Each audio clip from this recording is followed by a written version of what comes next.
हाँ, में कभी राम मंदिर पर समय समय पर जिन्होंने अटैक करके हिंदुस्तान के एकता और अखंडता के साथ खिलवाड़ किया, अभी हाल ही में दंगे हुए, दंगों में स्पष्ट हो गया कि कैसे इस्लामिक देशों से फंड आया, सारी प्लानिंग हुई और चुन चुन के हिंदुओं को निशाना बनाया गया।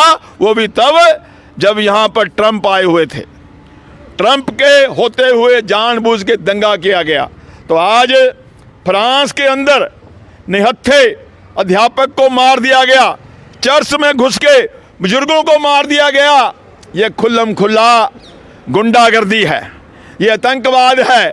आज पूरा देश आतंकवाद के साथ मजबूती से लड़ने के लिए तैयार है। आज पूरी दुनिया आतंकवाद से पीड़ित है।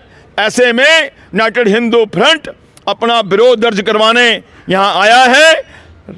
गृह मंत्री जी ज्ञापन दे करके हम अपनी मांग कर रहे हैं कि ये जो इस्लामिक संगठन हैं, जो समय समय पर किसी आतंकवादी को फांसी होती है, उसके जनाजे में हजारों की संख्या में इकट्ठे होते हैं और खुलेआम जेएनयू में इकट्ठे होकर के भारत को टुकड़े टुकड़े।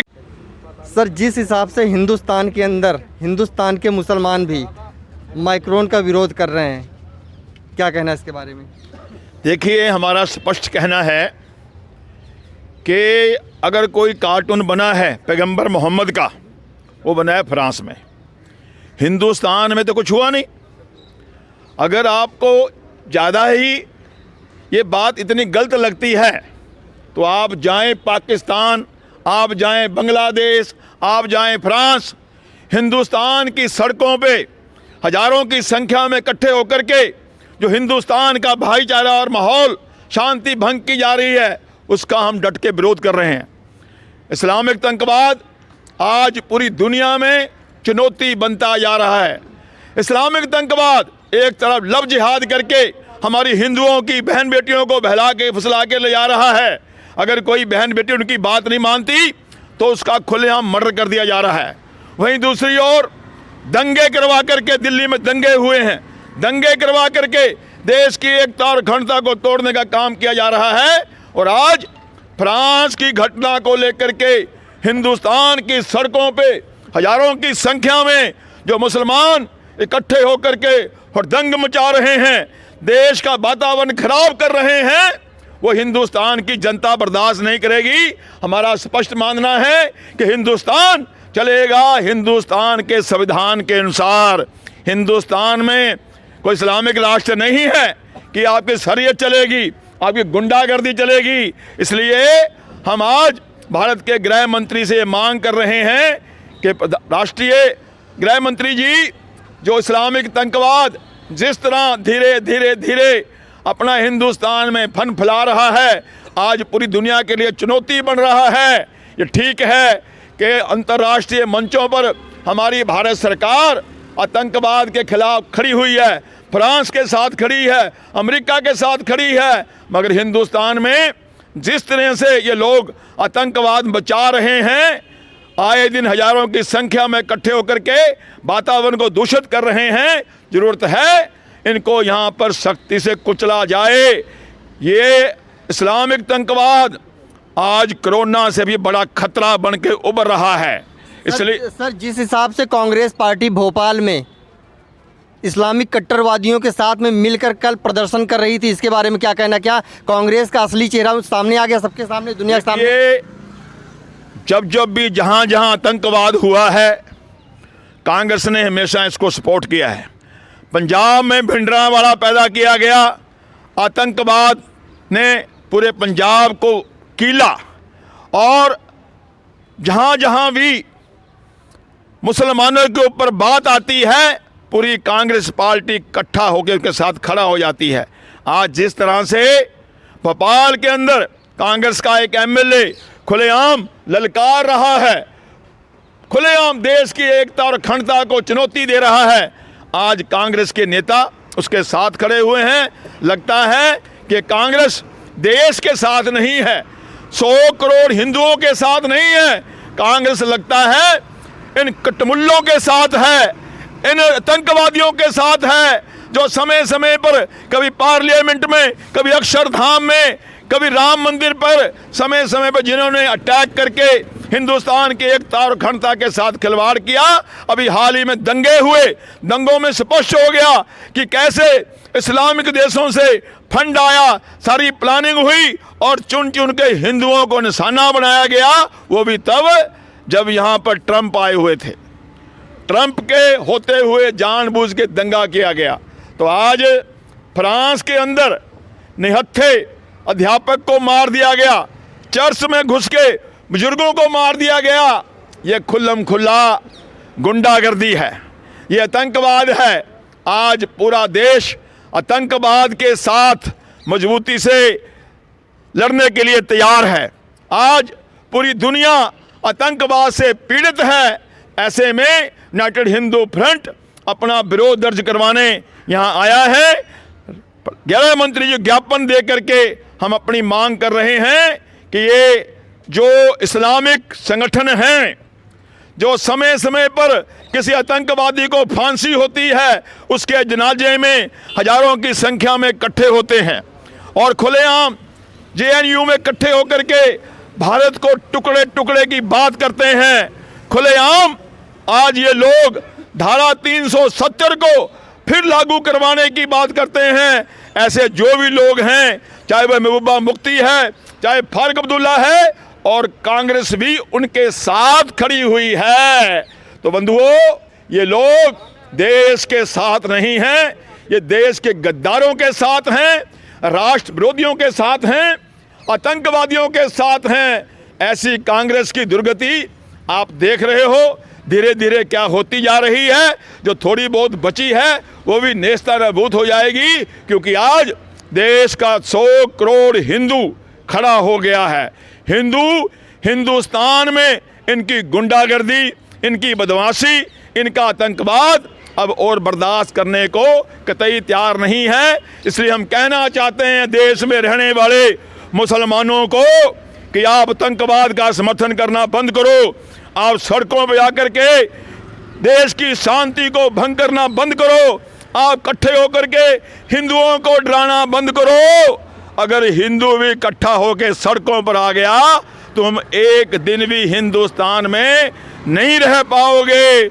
आप इसलिए रह रहे हो यहाँ कि 100 करोड़ हिंदुओं ने तुम्हें बर्दाश्त किया हुआ है। हिंदुस्तान में रह करके, हिंदुस्तान का खा करके और 15-15, 20-20, 25-25 बच्चे पैदा करके और हिंदुस्तान की जनसंख्या बढ़ा करके तुम हिंदुस्तान में मुस्लिम राष्ट्र का ख्वाब लेके बैठे हुए हो। वो तुम्हारा ख्वाब अब पूरा होने वाला नहीं है, क्योंकि अब हिंदुस्तान का हिंदू जाग चुका है। तुम्हारे हर हमले का, तुम्हारी हर करतूतों का डट के जवाब देगा। यूनाइटेड हिंदू फ्रंट पूरी मजबूती के साथ हिंदू समाज को जगाने का, इकट्ठा करने का काम आज कर रहा है। सर, जिस हिसाब से आपने देखा कि हाथरस के झूठे केस में कांग्रेस वहां पहुंच जाती है और वहीं पे दिल्ली से 5 किलोमीटर दूर फरीदाबाद से बल्लभगढ़ है, जहां पे दिन दहाड़े एक लड़की की हत्या कर दी जाती है, इसलिए क्योंकि वो इस्लाम धर्म कबूल नहीं करना चाहती है और वो उस लड़के से शादी नहीं करना चाहती। क्या कहना है इसके बारे में? ये खुल्लम खुल्ला लव जिहाद है। 2018 में भी निकिता नाम की उस बच्ची को किडनैप किया गया था। उस वक्त दबाव डाल करके उनकी एफआईआर के लिए भी उनको दबाव डाला गया। अब फिर दोबारा से उस लड़की को इस्लाम कबूल करवाने के लिए मजबूर किया गया। उसने इस्लाम धर्म कबूल नहीं किया, हिंदू धर्म के लिए वो डट गई, वीरांगना खड़ी हो गई और उन्होंने उसको मार दिया। बंधुओं, आज ये लोग जिस तरह से आतंक मचा रहे हैं, अभी हाल ही में आदर्श नगर में राहुल नाम के एक बच्चे का किसी मुस्लिम बच्ची से दोस्ती हो गई। मात्र दोस्ती करने पे मुसलमान लड़की के परिवार वालों ने खुलेआम उस राहुल नाम के लड़के को चक्कों से गोंद डाला, मार दिया।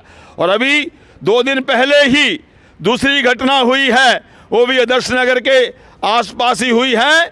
सुशील नाम का एक व्यक्ति हिंदू, उसकी भाभी के साथ पड़ोस में रहने वाले मुसलमानों ने बदतमीजी की, वो कहने गया कि बहन बेटियां सबकी साझी होती हैं, तभी 8 मुसलमानों ने चक्कुओं छुरों से उनके ऊपर हमला कर दिया।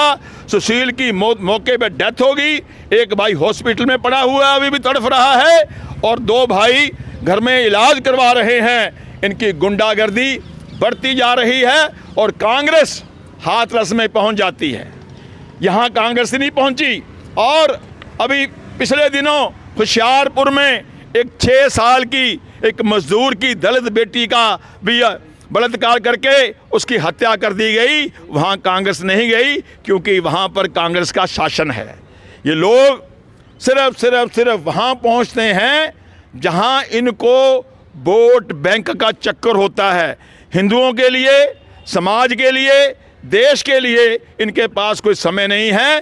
कांग्रेस जो कांग्रेस हुआ करती थी, आज वो कांग्रेस अपना स्वभाव, अपना कर्म भूल चुकी है। वो निचले दर्जे पे कांग्रेस आज आ गई है, क्योंकि कांग्रेस आज खुल करके इस्लाम फैलाने वालों के साथ, देश के टुकड़े करने वालों के साथ, धारा 370 को फिर से लागू करने वालों के साथ खड़ी हुई है। ऐसी कांग्रेस आज पूरा हिंदुस्तान नफरत कर रहा है। इसलिए हर चुनाव में कांग्रेस का जो ग्राफ है गिरता जा रहा है। हमें लगता है कि जैसे प्रधानमंत्री जी ने कहा था एक बार कि कांग्रेस का नाम लेने वाला कोई नहीं रहेगा, इन करतूतों से स्पष्ट नज़र आ रहा है कि कांग्रेस धीरे धीरे गैरत में मिल जाएगी, मिट्टी में मिल जाएगी।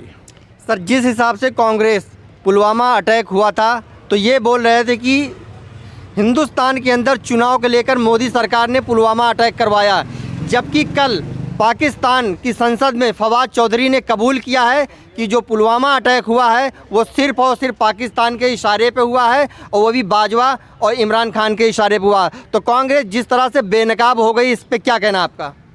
देखिए, कांग्रेस तो बेनकाब क्या, नकाब ही नहीं इनके पास तो कोई। इनके लिए तो चल्लू भर पानी भी नहीं है डूब मरने के लिए। ये जब भी कोई अच्छा काम राष्ट्र का होता है उसके ऊपर प्रश्न चिन्ह करते हैं। पुलवामा कांड मोदी ने करवाया चुनाव जीतने के लिए। वहाँ हमने सर्जिकल स्ट्राइक की भारत सरकार ने, वो फर्जी बताया गया। अमेरिका के आगे रो रहा है पाकिस्तान कि हिंदुस्तान ने मेरे घर में आके मुझे ठोका, मुझे मारा, और हमारे कांग्रेस के नेता ये केजरीवाल जैसे लोग हमारी सेना के ऊपर प्रश्न चिन्ह लगाते हैं। आज जिस तरह से हमारा देश, हमारा हिंदुस्तान मजबूती से आगे बढ़ रहा है, आज हमारे देश के प्रधानमंत्री विश्व गुरु के रूप में आगे बढ़ रहे हैं। हमारी हिंदुस्तान की शक्ति, ताकत का लोहा पूरी दुनिया मान रही है, मगर ये घर में बैठे हुए भेड़िए बार बार हिंदुस्तान की शक्ति को, ताकत को कमज़ोर करने का प्रयास कर रहे हैं। मगर आज हिंदुस्तान की जनता सब देख रही है। जब भी चुनाव आते हैं, जनता इनको इनकी बातों का जवाब बखूबी दे रही है, आगे भी देगी। बहुत बहुत शुक्रिया सर हमसे बात करने के लिए।